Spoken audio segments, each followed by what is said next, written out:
semuanya, selamat datang dan selamat bergabung kembali di channel SR Zona. Tamirab Barani adalah nama sebuah sungai yang mengalir di antara Thoothukudi dan Tirunelveli. Judul film ini diambil dari nama sungai tersebut, yaitu Tamirab Barani, yang dibintangi oleh Vishal, garapan sutradara Hari, dan dirilis pada tahun 2007. Tanpa mengulas lebih jauh mengenai film ini, yuk langsung saja simak. Ini dia rangkuman alur cerita filmnya.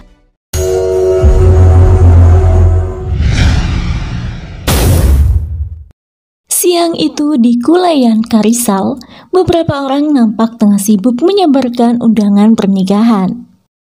Para penduduk sedikit terkejut sebab undangan tersebut terkesan mendadak untuk acara pernikahan yang hendak dilangsungkan esok hari. Bisik-bisik mengatakan bahwa calon mempelai pria adalah mantan napi yang hari itu juga baru keluar dari penjara. Namun meski begitu, teman-teman dan penduduk desa sedang menantikan kedatangannya dan tak satu pun yang menganggapnya sebagai penjahat. Kok bisa ya? Oke, jadi begini kilas balik ceritanya. Tersebutlah seorang pengusaha garam dan pengusaha besi kaya bernama Saravanan Perumal yang tinggal di Thoothukudi. Sebagaimana keluarga terpandang pada umumnya, penduduk desa begitu menghormati keluarga ini. Saravanan memiliki seorang keponakan laki-laki bernama Barani Putiran yang kuat dan tak kenal takut.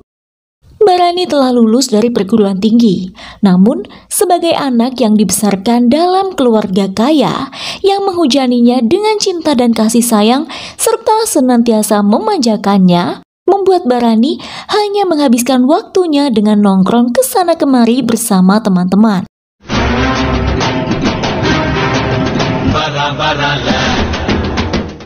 Jadi tak heran jika pemuda ini terkesan sedikit nakal dan menjadi pimpinan geng teman-teman sepermainannya.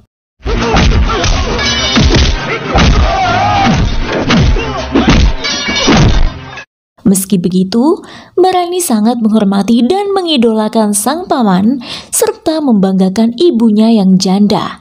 Sebab itulah Barani yang temperamen tak segan-segan menghabisi seseorang apabila bertindak kurang ajar terhadap Saravanan.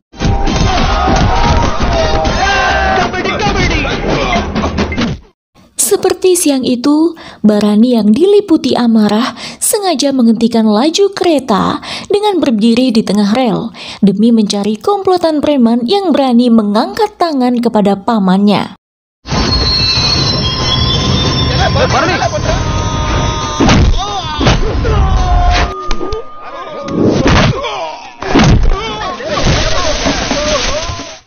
Ini bukan pertama kalinya Saravanan menerima aduan mengenai tabiat keponakannya tersebut.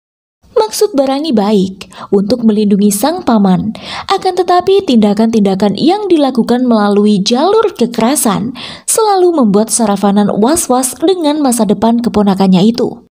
Terlebih lagi, sebagai cucu tunggal, sang nenek begitu memanjakan Barani dengan cara melindunginya dari hukuman-hukuman yang hendak diberikan Saravanan atas kenakalannya.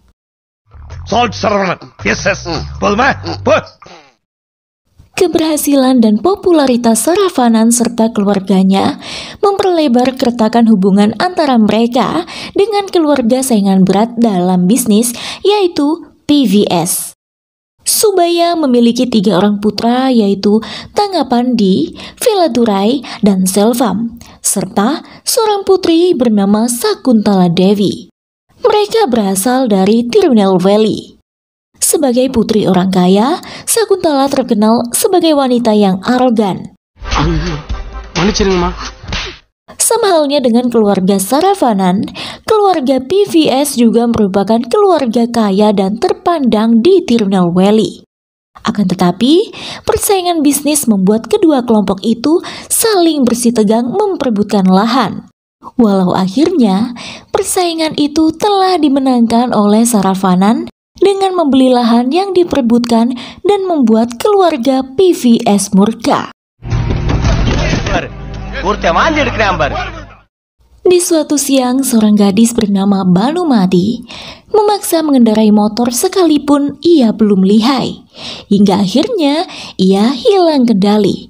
Motornya menabrak motor Barani yang terparkir di tepi dermaga hingga terjun ke laut. Atas kesalahannya tersebut, Barani meminta ganti rugi. Namun Banu selalu menghindarinya. Hingga akhirnya Barani mendapati gadis itu ternyata adalah mahasiswi di alma mater kampusnya. Pada kesempatan itu keduanya saling jatuh cinta, namun Barani enggan mengakui perasaannya terhadap Banu. Pemuda itu justru merampas cincin Banu sebagai jaminan ganti rugi perbaikan motornya tempo hari. Lain halnya dengan Barani, Banu terang-terangan mengaku jika ia jatuh cinta dengan Barani kepada teman-temannya. Sebab itulah gadis itu senantiasa mengikuti kemanapun Barani pergi hingga pria itu merasa risih. Suatu hari Barani menjahili Sakuntala yang dengan ketus menanyakan sebuah alamat. Alamat yang harusnya menggelar acara pernikahan justru disesatkan pada alamat rumah duka.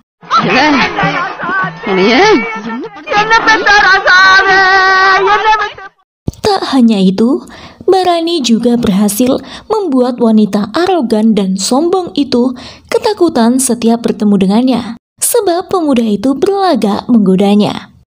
Namun pada satu kesempatan, Barani menolong Sakuntala yang mengalami mogok mobil di tengah hutan. Ia meminta maaf dan mengatakan bahwa ia hanya menggertak saja waktu itu. Tak mungkin ia bertindak tak sopan pada wanita yang lebih pantas dipanggil ibu olehnya.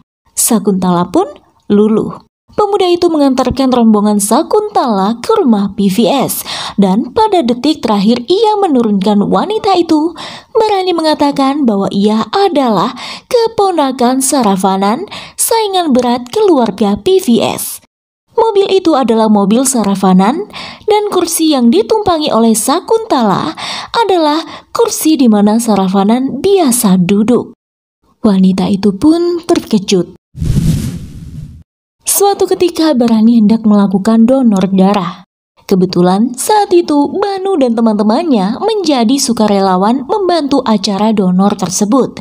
Dan di sanalah diketahui bahwa golongan darah Banu dan Barani sama, AB positif. Gadis itu nampak makin sumringah dan yakin bahwa Barani adalah jodohnya. Namun tak lama kemudian teman Banu memanggil bahwa ibu gadis itu telah tiba. Tepat saat itu, tak sengaja Barani mendapati bahwa ibu Banu tak lain adalah Sakuntala Devi, si wanita angkuh dan arogan dari Tirunelweli. Amma, bangga, ulah bangga.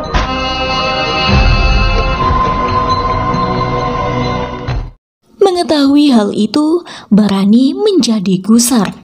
Ia curiga bahwa PVS memanfaatkan gadis itu untuk menjebaknya, mengingat keluarganya dan PVS selalu berseteru. Merasa dibodohi, Barani hendak membalas perbuatan Banu dengan mengajak gadis itu ke Madurai. Tujuannya adalah menjebak Banu supaya keluarga PVS marah pada gadis itu sebab berani pergi dengan lelaki lain. Akan tetapi, reaksi Banu sungguh tak disangka-sangka. Gadis itu justru berbalik menyetujui ide Barani dan mengatakan bahwa ia sungguh telah jatuh cinta pada Barani dan siap meninggalkan keluarganya demi mereka bisa menikah. Sontak Barani terkejut dan segera memulangkan Banu. Kejadian itu diceritakan Barani kepada gengnya, betapa ia telah terjebak dalam permainannya sendiri. Dan kini, Banu tak hentinya membayangi hidup Barani. Kemanapun Barani berada, Banu menyusulnya. Seperti siang itu, Banu pergi menemui Barani di Pulau Mullaitivu di Sri Lanka. Gadis itu masih juga memohon cinta pada Barani, meski pemuda itu dengan kekeh menolaknya. Hingga akhirnya, aktivitas mereka diketahui oleh penjaga pantai. Berasumsi bahwa satu gadis bersama banyak pria adalah kemungkinan prostitusi, mereka semua pun ditangkap oleh penjaga pantai. Banu sudah mencoba menjelaskan bahwa Barani adalah sepupunya dan mereka adalah tunangan. Namun penjaga pantai tak begitu saja percaya. Kabar tersebut segera beredar luas, membuat media dan polisi bersiaga menunggu kedatangan mereka. Banu menangis sejadi-jadinya, takut peristiwa itu terdengar ke telinga keluarganya. Lain halnya dengan Banu, Barani nampak lebih tenang sebab ia tahu bahwa dirinya berpengaruh dan polisi setempat akan membebaskan mereka setelah melihatnya. Setiba di darat, awak media telah otomatis mengambil gambar mereka.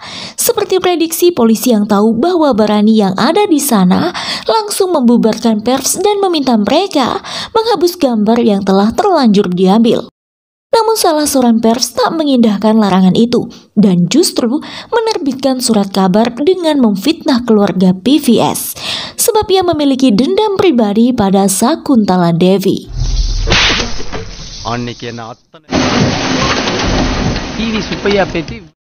Beredarnya surat kabar tersebut membuat Subaya marah dan menduga bahwa Saravanan-lah dalang dibalik fitnah menjebak Banu dalam kasus prostitusi. Sementara Barani sangat menyesali tindakannya yang membuat keluarganya malu, terutama sang paman yang sangat dihormatinya. Sebab itulah guna menambal berita yang telah beredar luas, Barani bersedia menikahi Banu sekalipun gadis itu berasal dari keluarga pesaing. Namun tidak demikian dengan keluarga PVS. Subaya dan putranya Veladurai berencana untuk membunuh Saravanan. Dengan bantuan Karmegam, kawan Veladurai, rencana itu pun terlaksana. Mereka mengadang perjalanan malam Saravanan dan sopirnya, kemudian menyerang keduanya.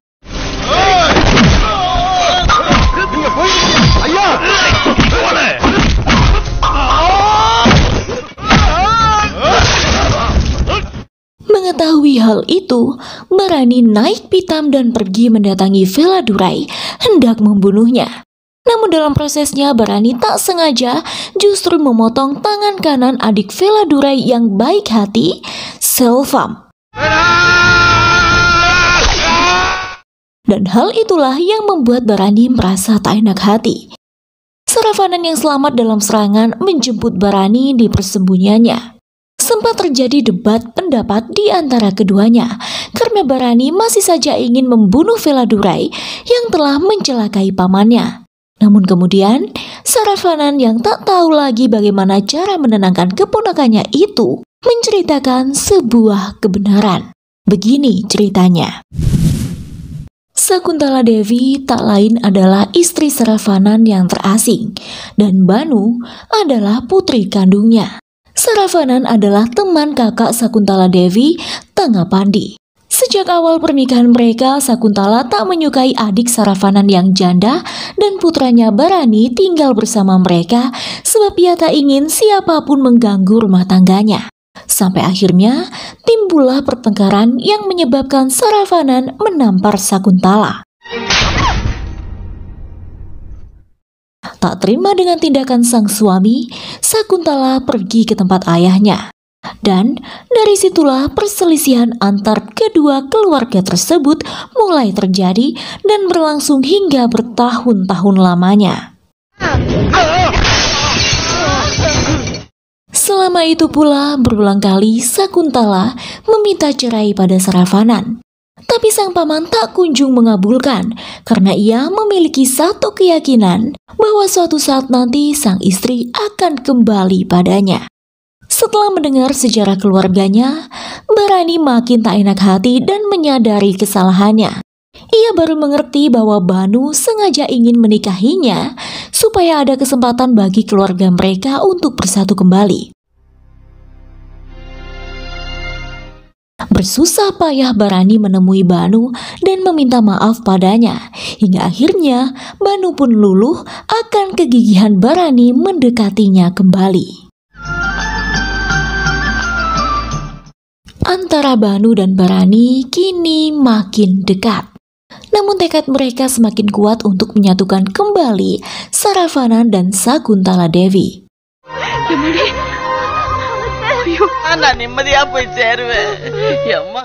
Melihat kedekatan Barani dan Banu, keluarga PVS kebakaran jenggot. Untuk itu, mereka berencana melenyapkan Barani dengan bantuan polisi. Aksi pertikaian pun terjadi.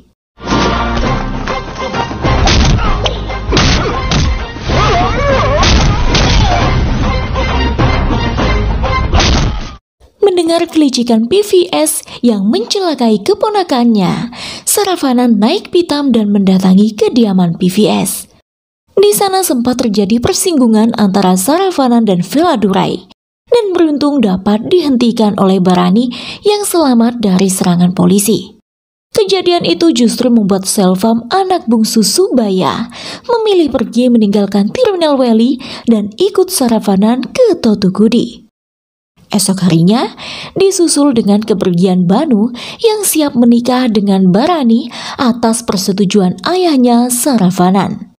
Di sela-sela perselisihan antar dua keluarga yang makin memanas, Karmegam yang bekerja untuk Veladurai memanipulasi otak Veladurai supaya menikahkan Sakuntala dengannya. Veladurai tak tahu rencana busuk Karmegam yang sebenarnya hanya ingin menguasai kekayaan PVS. Akhirnya, tanpa memberitahu Sakuntala lebih dulu, Veladurai telah mempersiapkan pernikahan adiknya dan Karmegam di sebuah kuil. Akan tetapi kabar tersebut didengar oleh keluarga Saravanan. Saat sang paman telah putus asa, Barani mengambil keputusan untuk menghentikan semua itu. Mengetahui bahwa tindakan Veladurai hanya untuk membalas dendam sebab ia telah membawa Banu, Barani mengembalikan Banu pada ibunya. Namun di kuil itu, setelah Barani menjelaskan niat Veladurai, Sakuntala terkejut mengetahuinya. Ia menolak keras pernikahannya dengan Karmegam dan dengan lantang mengatakan bahwa sampai detik ini dirinya masih sah sebagai istri Saravanan. Lalu pecahlah pertengkaran antara mereka semua.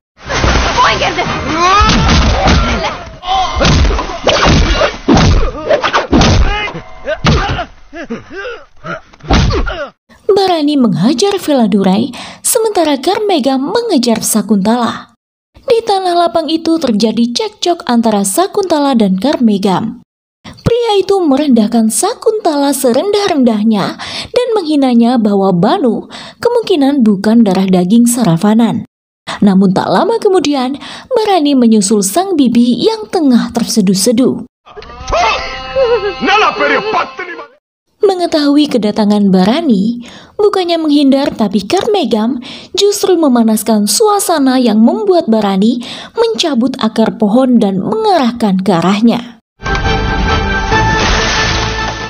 Sementara itu, Banu yang berlari mencari bantuan berhasil bertemu dengan sang ayah di jalan, lalu membawa ke tempat di mana ia meninggalkan ibunya. Setiba di sana, betapa terkejut mereka saat melihat Karmegam telah terkapar bersimbah darah, sementara Barani berdiri dengan sajam di tangan. Nampaknya Barani baru saja menutup bab penjilat itu. Kemudian, dari semak-semak, Sakuntala muncul perlahan. Terpampang jelas raut penyesalan di wajah wanita itu. Sepertinya ia telah menyadari sikap arogansinya selama ini dan meminta maaf kepada Saravanan. Akibat terbunuhnya Karmegam, Barani pun dijebloskan ke dalam penjara.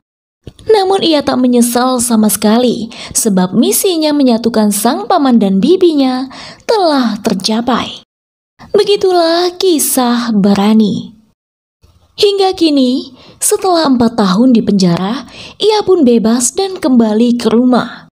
Mutu, kawannya, bercerita bahwa keluarganya dan PVS masih sering bertengkar. Terlebih lagi Subaya dan Veladurai yang merasa bahwa Saravanan telah menghancurkan keluarga mereka. Dan tanpa sepengetahuan mereka pula, Subaya dan Veladurai telah berencana hendak menembak mati Barani. Diam-diam mereka mengintai tak jauh dari kediaman Saravanan.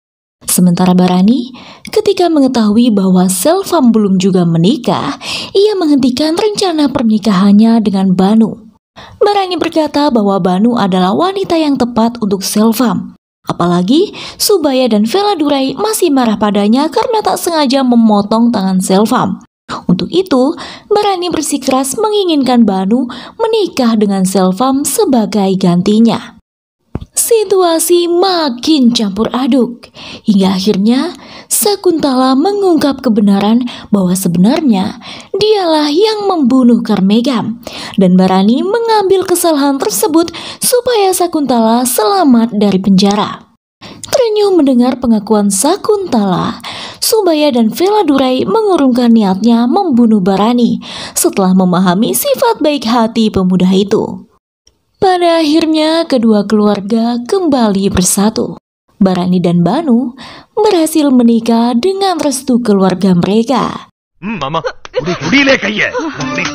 Dan film pun selesai.